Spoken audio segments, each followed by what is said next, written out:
Hello everyone. Last video में हम लोगों ने डिस्कस किया था फंक्शंस ऑफ मैनेजमेंट, जिसमें हम लोगों ने मैनेजमेंट के 5 इम्पॉर्टेंट फंक्शन को डिस्कस किया।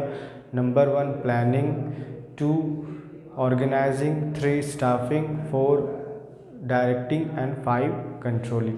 प्लानिंग क्या है? प्लानिंग रेफर करता है डिसाइडिंग इन एडवांस, यानी हम जो भविष्य में करने वाले हैं, फ्यूचर में जो हम काम करने वाले हैं उसके रिगार्डिंग हम पहले ही प्लानिंग बना लेते हैं, यानी प्रेजेंट में रह करके फ्यूचर के लिए प्लान करना, वो होगा हमारा प्लानिंग। ओके, इसमें हम क्या डिसाइड करते हैं? हाउ टू डू, हमें कैसे करना है, व्हेन टू डू, कब करना है, हाउ टू डू और बाय whom, कब करेंगे, कैसे करेंगे, किसके द्वारा करेंगे, ताकि हम अपने ऑर्गेनाइजेशन के गोल को अच्छे या प्रॉपर तरीके से पूरा कर पाएँ या अचीव कर पाएँ। एक ऑर्गेनाइजेशन को बनाया जाता है एक ऑब्जेक्टिव के तहत। अगर उस ऑब्जेक्टिव के रिगार्डिंग हम प्लानिंग नहीं करेंगे, क्या हम उस ऑर्गेनाइजेशन के पर्पस को पूरा कर पाएंगे? नहीं। तो ऑब्जेक्टिव तक रीच करने के लिए हमें प्लानिंग करना होगा।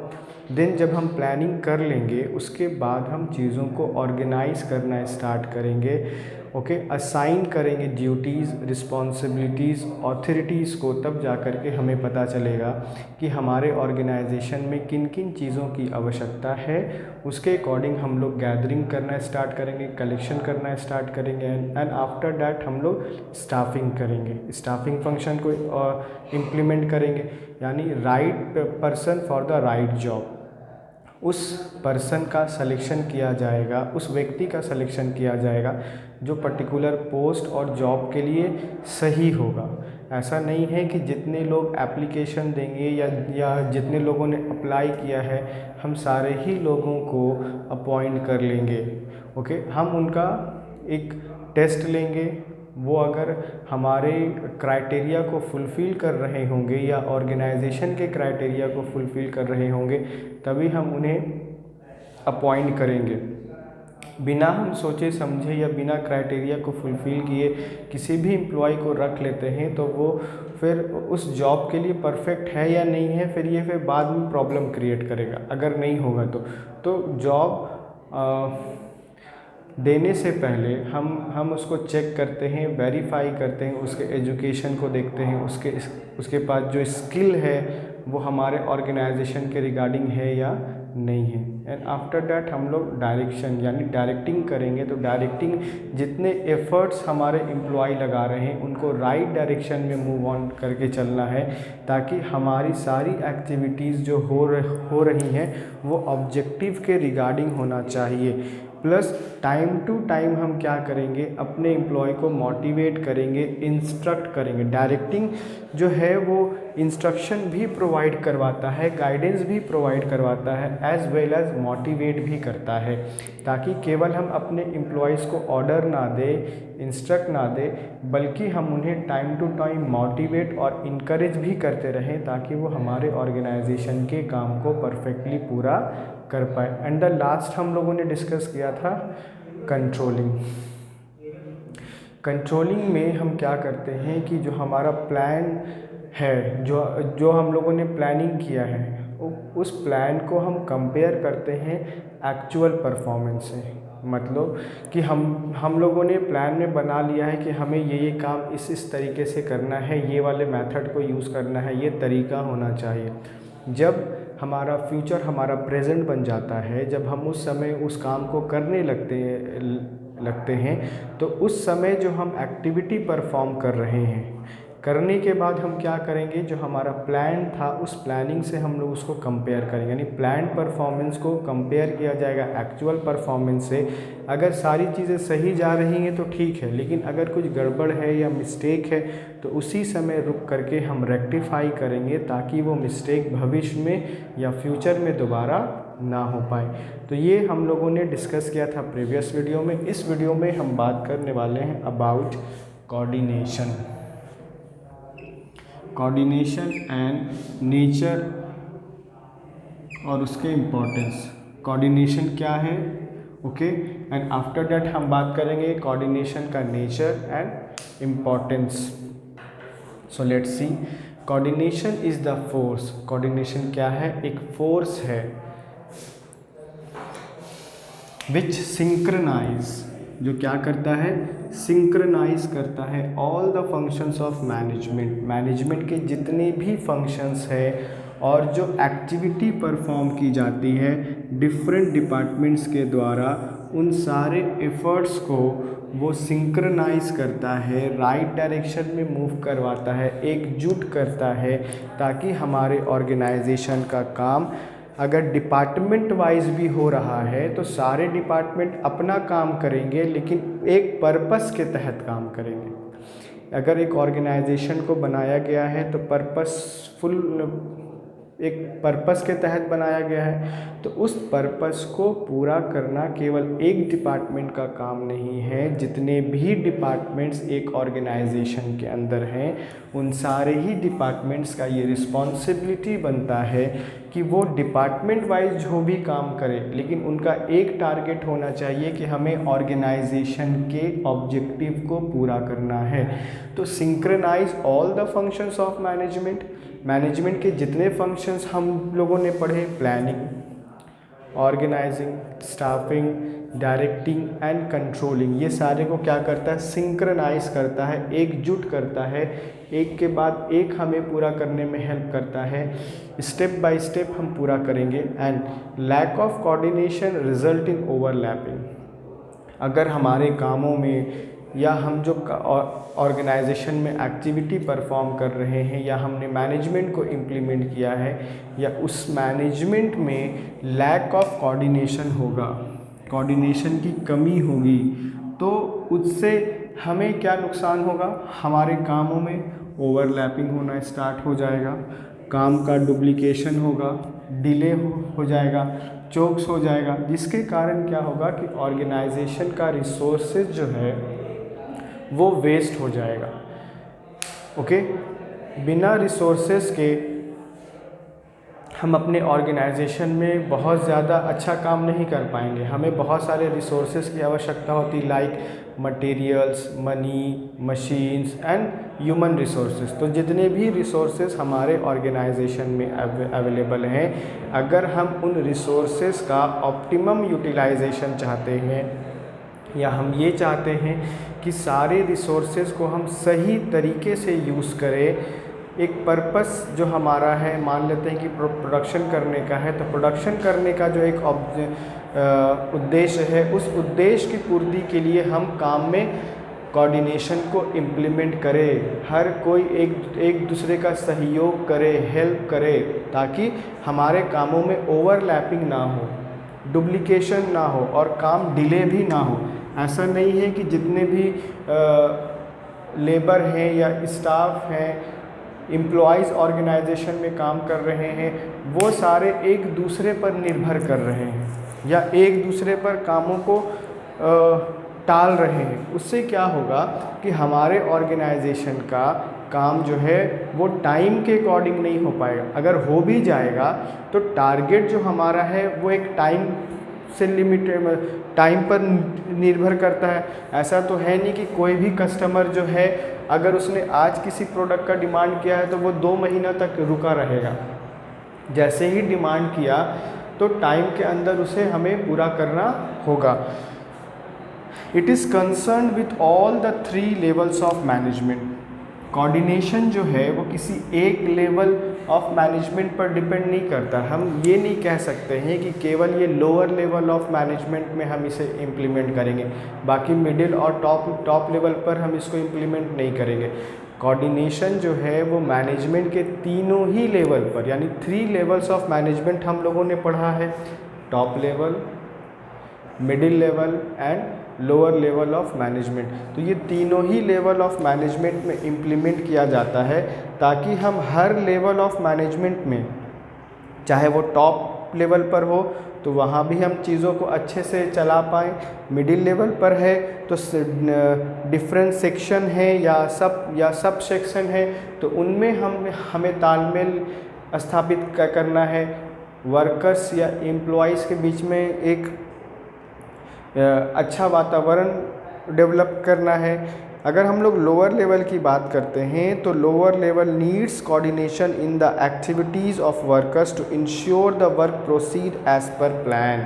ओके, अगर हम लोग लोअर लेवल में इसे इम्प्लीमेंट करते हैं या लागू करते हैं तो वहाँ पर जो काम प्रोसीड हो रहा है, काम जो हो रहा है वो एज़ पर द प्लान होना चाहिए, यानी प्लान के अकॉर्डिंग ही वहाँ पर काम होगा। अगर हम लोगों ने प्लान के अलावा काम करना स्टार्ट किया तो हम परफेक्टली काम तो नहीं कर पाएंगे, ना ही हम रिसोर्सेज का अच्छे से यूज़ कर पाएंगे। As if all the levels of management are looked at together, okay, they become a group, तब वो क्या बन जाएंगे, एक ग्रुप बन जाएंगे। अगर हम इंडिविजुअल्स भी काम कर रहे हैं, डिपार्टमेंट वाइज भी काम कर रहे हैं, सेक्शन या सब सेक्शन वाइज भी काम कर रहे हैं, लेकिन अगर हम मैनेजमेंट को इम्प्लीमेंट करते हैं तो काम अच्छा होगा, बट हम कोऑर्डिनेशन के थ्रू करते हैं तो काम परफेक्ट होगा। As in the case of every group they are requires coordination among themselves, okay, so it is not a separate function of management। तो ये मैनेजमेंट का कोई सेपरेट फंक्शन नहीं है। जिस प्रकार हम लोगों ने प्लानिंग, ऑर्गेनाइजिंग, स्टाफिंग, डायरेक्टिंग और कंट्रोलिंग को पढ़ा, तो उसी प्रकार जो कोऑर्डिनेशन है वो कोई सेपरेट नहीं है, या हम सेपरेट फंक्शन इसको हम बोल नहीं सकते हैं। Rather it is the essence of management. ये मैनेजमेंट का एसेंस है। इसके बिना मैनेजमेंट जो है वो अच्छे से इम्प्लीमेंट नहीं हो पाएगा, या कोऑर्डिनेशन के बिना हम मैनेजमेंट को परफेक्टली इम्प्लीमेंट नहीं करा पाएंगे, और इम्प्लीमेंट करने के बाद हम जो काम करेंगे वो काम परफेक्ट नहीं हो पाएगा, बिकॉज कोऑर्डिनेशन की कमी होगी। सहयोग, तालमेल अगर एक दूसरे में नहीं होगा तो वो जो काम होगा बस ऐसे ही होता चला जाएगा, लेकिन उस काम में परफेक्शन हमें नज़र नहीं आएगा। ओके, अगर हम लोग प्लानिंग करते हैं तो उसके जस्ट बाद हम लोग ऑर्गेनाइजिंग करते हैं, then staffing, directing and controlling. ये जो प्रोसेस है वो लगातार चलता रहता है। जब तक एक ऑर्गेनाइजेशन एग्जिस्ट करता है तब तक ये जो है वो रोटेट करता रहता है, घूमता रहता है। Planning, organising, staffing, directing, controlling, then planning. तो हम अगर एक टारगेट पूरा करते हैं, देन हमारे सामने सेकंड टारगेट आता है, सेकंड टारगेट हमने पूरा किया, देन थर्ड टारगेट आता है, तो उसके लिए भी हम प्लानिंग करते रहते हैं। यानी जितनी चीज़ें हमें ऑर्गेनाइजेशन में रिक्वायर्ड होती हैं, उन सारी ही चीज़ों को हम स्टेप बाय स्टेप करते रहते हैं, और इन सारी चीज़ें तभी इन सारी चीज़ों को हम तभी परफेक्टली कर पाएंगे जब हम कोऑर्डिनेशन को स्थापित कर पाएंगे। ओके, क्योंकि कोऑर्डिनेशन जो है वो एसेंस है, सबको जोड़ के रखता है, सबको सिंक्रनाइज वे में काम करने को मोटिवेट करता है और इनकरेज करता है। नेक्स्ट हम बात करेंगे इसके नेचर के बारे में, nature of coordination. Number 1, coordination integrate group efforts. Coordination क्या करता है, इंटीग्रेट करता है अलग अलग डिपार्टमेंट्स को, ग्रुप के एफर्ट्स को, सेक्शन और सब सेक्शंस के जो एफर्ट्स लग रहे हैं उनके द्वारा जो काम किया जा रहा है, उन सारे कामों को वो इंटीग्रेट करता है। It is an orderly arrangement of group efforts to ensure that performance is at par with the plan and schedule. जो भी परफॉर्मेंस या एक्टिविटी परफॉर्म की जा रही है, जो भी काम किया जा रहा है, वो सारा का सारा काम शेड्यूल वाइज और प्लान वाइज होना चाहिए। ऐसा नहीं है कि अगर हमने ऑर्गेनाइजेशन को इस्टेब्लिश किया है और उसके लिए हम लोगों ने प्लानिंग किया है तो प्लानिंग केवल हम लोग ऑन पेपर रखेंगे और उसको इम्प्लीमेंट नहीं करेंगे, ऐसा नहीं होगा। अगर ऐसा होता है तो हमारा ऑर्गेनाइजेशन लंबे समय तक सरवाइव नहीं कर पाएगा। तो लंबे समय तक सरवाइव कराने के लिए हमें अपने प्लान और शेड्यूल को तो इम्प्लीमेंट करना होगा। तो कोऑर्डिनेशन इंटीग्रेट करता है डिफरेंट ग्रुप्स के एफर्ट्स को, डिफरेंट डिपार्टमेंट्स के एफर्ट को, सेक्शन, सब सेक्शन के एफर्ट्स को, ताकि हमारा जो ऑब्जेक्टिव है या जो ऑर्गेनाइजेशन का ऑब्जेक्टिव है उसको हम आसानी से पूरा कर पाएँ और सारे ही कामों में हम एक ऑर्डरली अरेंजमेंट देख पाएंगे। यानी एक के बाद एक होगा, फिर दूसरा उस पर निर्भर करेगा, तो पहला अपना काम करेगा तभी सेकंड वाला अपना काम करेगा।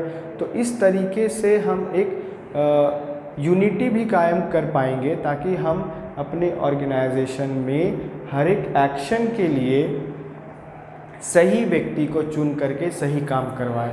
Next, coordination ensure unity of action. Coordination क्या इंश्योर करता है? यूनिटी ऑफ एक्शन इंश्योर करता है।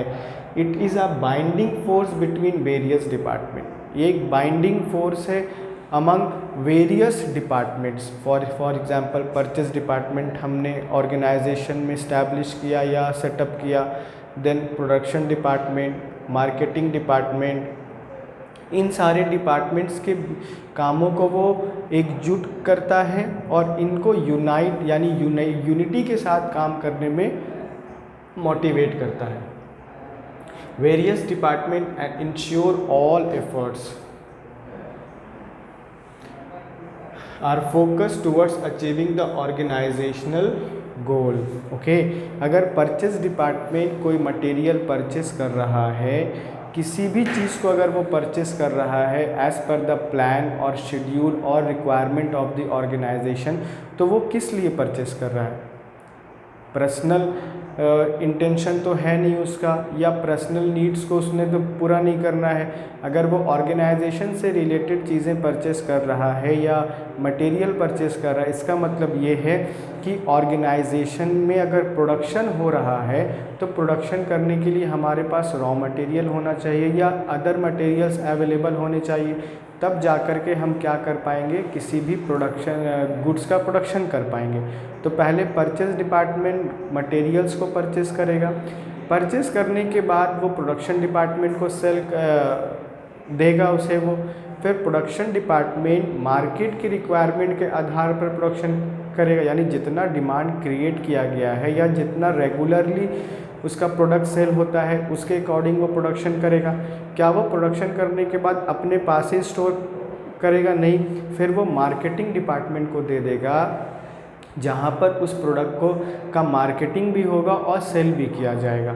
तो ग्रुप वाइज या हम डिपार्टमेंट वाइज देख रहे हैं कि सारे लोग अपना अपना काम कर रहे हैं, सारे जो डिपार्टमेंट्स हैं वो एफ़र्ट लगा रहे हैं, लेकिन सारे ही डिपार्टमेंट के एफ़र्ट्स को अगर हम लोग इंडिविजुअली देखें तो वो लोग अपना काम कर रहे हैं, लेकिन एट द एंड वो लोग किस लिए काम कर रहे हैं? तो ऑर्गेनाइजेशन के ऑब्जेक्टिव और गोल को पूरा करने के लिए काम कर रहे हैं। ऐसा नहीं कि पर्सनल कोई इंटेंशन है या पर्सनल ऑब्जेक्टिव है तो उसको पूरा करने के लिए परचेस डिपार्टमेंट खुद परचेस कर रहा है, फिर प्रोडक्शन डिपार्टमेंट अपने लिए ही प्रोडक्शन कर रहा है, तो सेल्फ कंजप्शन तो बिजनेस में इंक्लूड नहीं होगा। यानी अगर हम प्रोडक्शन करके उसको सेल्फ कंज्यूम कर ले तो ना उसका सेल हुआ ना उसको किसी ने खरीदा, तो वो इंक्लूडेड नहीं होगा। Next we have is coordination is a continuous process. Coordination क्या है? कंटिन्यूअस प्रोसेस है, यानी नेवर एंडिंग प्रोसेस में काउंट होगा, ये लगातार चलता ही रहेगा। अगर एक टारगेट पूरा हो गया तो सेकंड टारगेट के लिए हम लोग फिर कोशिश करेंगे। It is a never ending process at its as it needs are felt at all levels in all activities. Management के तीनों ही लेवल पर, चाहे वो टॉप हो, मिडिल हो या लोअर लेवल ऑफ मैनेजमेंट हो, इन तीनों ही लेवल्स पर इसकी ज़रूरत महसूस होती है। Plus all activities in the organisation, और ऑर्गेनाइजेशन में जितनी भी एक्टिविटी परफॉर्म की जाती है उन सारे ही एक्टिविटीज़ में हमें कोऑर्डिनेशन की आवश्यकता होती है, ताकि हम अपने कामों में स्टेबिलिटी लेकर के आ पाए।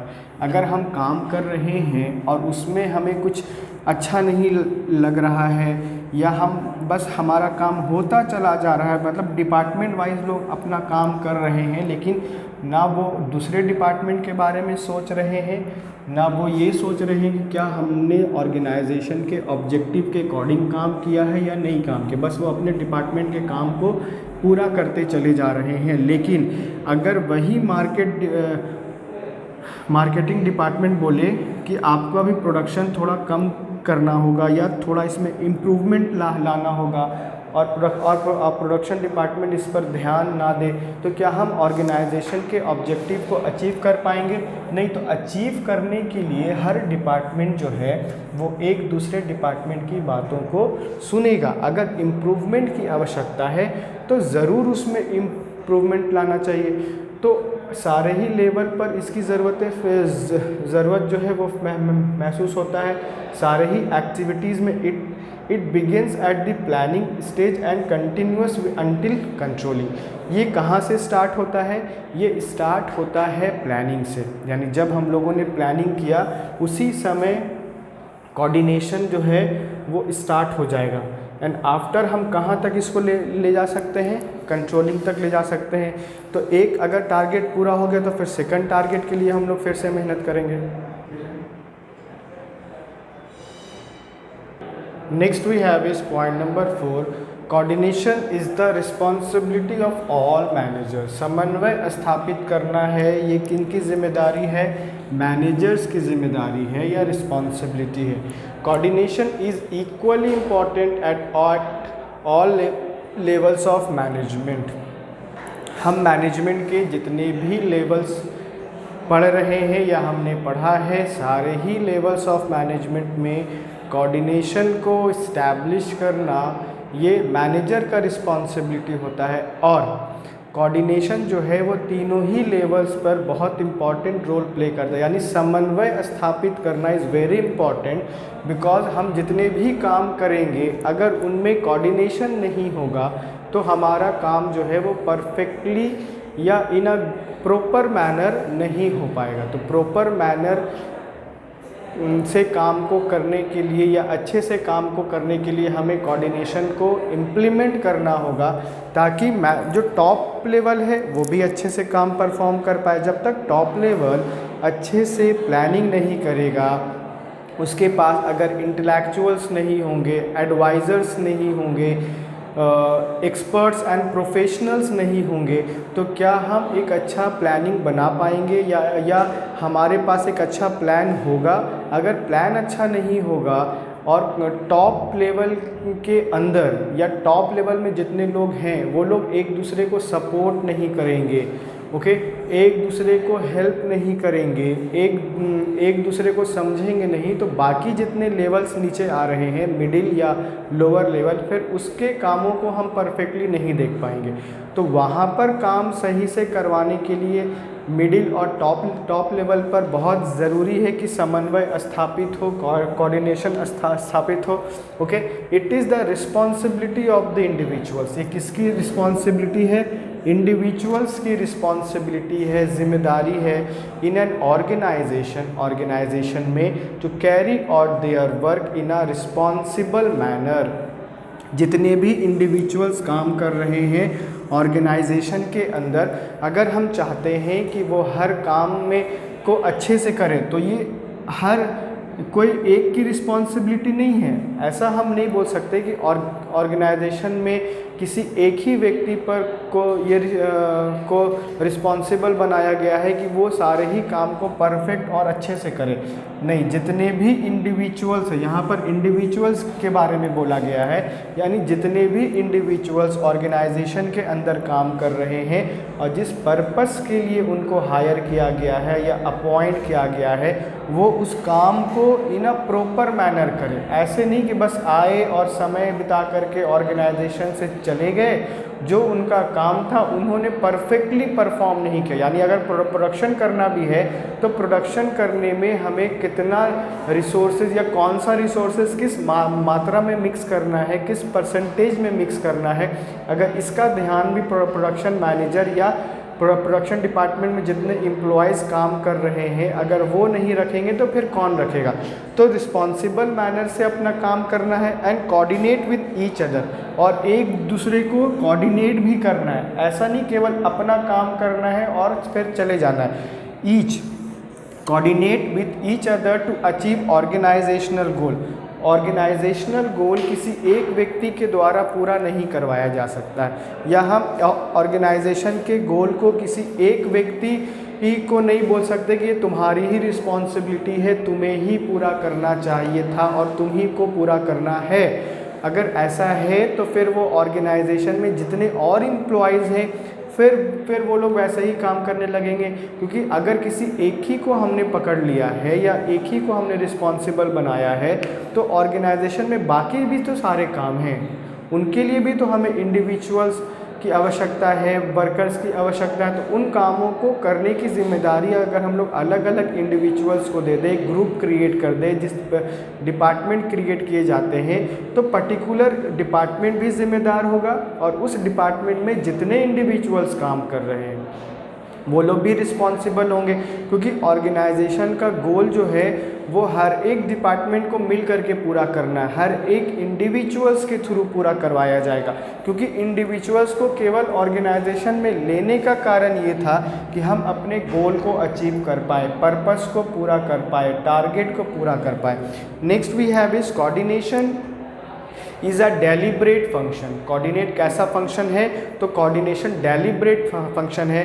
अ manager has to coordinate the efforts of different people in conscious and deliberate manner. जितने भी इंडिविजुअल्स आते हैं ऑर्गेनाइजेशन में और उनके द्वारा जो एफर्ट लगाया जाता है, तो मैनेजर का ये रिस्पॉन्सिबिलिटी बनता है कि कॉन्शियस एंड डेलिब्रेट मैनर में उनके एफर्ट्स को लगाए। In other words, coordination is never establish by itself. Coordination अपने आप स्थापित नहीं हो जाता है। ऐसा हम बोल दे कि ऑन पेपर हमने लिख दिया कि यहाँ प्लानिंग से कंट्रोलिंग तो होगा, लेकिन कोऑर्डिनेशन भी हमने केवल लिख दिया, लेकिन स्थापित करना ये मैनेजर का रिस्पॉन्सिबिलिटी है। Rather it is conscious efforts part of every manager. जितने भी मैनेजर हैं उनको जो रिस्पॉन्सिबिलिटी दिया गया है, उनको जो ऑथोरिटी दिया गया है, वो उस ऑथोरिटी को यूज़ करके, उस पावर को यूज़ करके हर एक इंडिविजुअल्स को ऑर्गेनाइजेशन के प्लान्स के बारे में बताएंगे, ऑर्गेनाइजेशन का पर्पस क्या है, ऑर्गेनाइजेशन का ऑब्जेक्टिव क्या है। अगर आपको ऑर्गेनाइजेशन में अपॉइंट किया गया है तो आपको अपॉइंट करने का एक कारण है, वो ऑर्गेनाइजेशन के ऑब्जेक्टिव को रीच करना ये आपकी रिस्पॉन्सिबिलिटी है, ताकि हम हर चीज़ में परफेक्शन देख पाए या परफेक्टली काम को पूरा कर पाए। Next we have point number 6, coordination is all pervasive function, यानी यूनिवर्सल फंक्शन है। It is needed in all departments. ऐसा है कि कोऑर्डिनेशन जो है वो किसी एक पर्टिकुलर डिपार्टमेंट के लिए नहीं है, किसी एक पर्टिकुलर सेक्शन के लिए नहीं है। जितने भी डिपार्टमेंट्स हैं और जितने भी लेवल्स हैं, उन सारे लेवल्स में top level, middle level, lower level and departments, और जितने भी डिपार्टमेंट्स ऑर्गेनाइजेशन में क्रिएट किए जाते हैं या बनाया जाता है, उन सारे ही डिपार्टमेंट्स में कोऑर्डिनेशन, समन्वय को हमें स्थापित करना है। अगर नहीं होगा तो लैक ऑफ कोऑर्डिनेशन के कारण जो है वो ऑब्जेक्टिव पूरा नहीं हो पाएगा। Lack of coordination can lead to overlapping of action. Action तो परफॉर्म होगा लेकिन ओवरलैपिंग होगा, डुप्लीकेशन होगा, मे बी हो भी रहा हो लेकिन डिले होगा। तो यहाँ पर क्या है कि अगर हम लोग कोऑर्डिनेशन को स्थापित करेंगे तो हम लोग सारे ही काम को परफेक्टली पूरा कर पाएंगे according to the plan. Next we have is importance of coordination. Coordination के इम्पॉर्टेंस क्या है? Growth in size. When there is a growth in size, the number of people employed by the organization, जैसे जैसे organisation बढ़ता चला जाता है, grow करता चला जाता है, वैसे वैसे हमें एम्प्लॉयज़ या पीपल की आवश्यकता भी होती है। अगर हमने 200 एम्प्लॉय के साथ एक बिज़नेस को स्टार्ट किया है, क्या वो हमेशा 200 एम्प्लॉय ही हमारे ऑर्गेनाइजेशन में रहेंगे? अगर ऑर्गेनाइजेशन का साइज़ बढ़ेगा, ऑर्गेनाइजेशन का जो प्रोडक्टिविटी लेवल है या फिर जो प्रोडक्शन करने का कैपेसिटी है वो बढ़ रहा है, तो हमें एम्प्लॉयज़ को बढ़ाना पड़ेगा।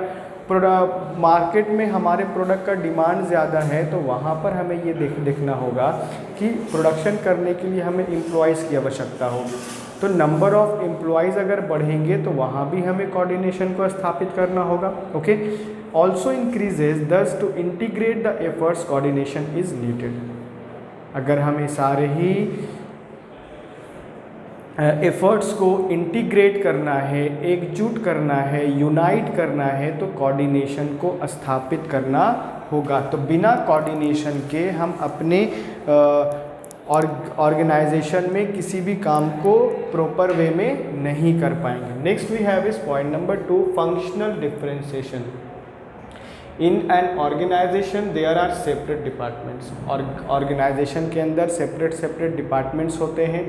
एंड डिफरेंट गोल्स, और डिफरेंट गोल्स होते हैं, क्योंकि मार्केटिंग डिपार्टमेंट का अपना गोल होगा कि हमें maximum to maximum product sale out करना है, प्रोडक्शन डिपार्टमेंट का एक अपना टारगेट होगा। तो दोनों ही डिपार्टमेंट को अगर हम इंडिविजुअली देखें तो एक गोल है, दो गोल अपना अपना डिफाइन करें, लेकिन दोनों का गोल अगर हम लोग कंबाइन कर दे तो वो ऑर्गेनाइजेशन का गोल बन जाएगा। The process of linking these activities is achieve by coordination. अगर दोनों अपने अपने काम को कर रहे हैं और दोनों एक दूसरे को कोऑर्डिनेट ना करें, क्या इस प्रकार जो है वो ऑर्गेनाइजेशन का ऑब्जेक्टिव पूरा हो पाएगा? नहीं हो पाएगा।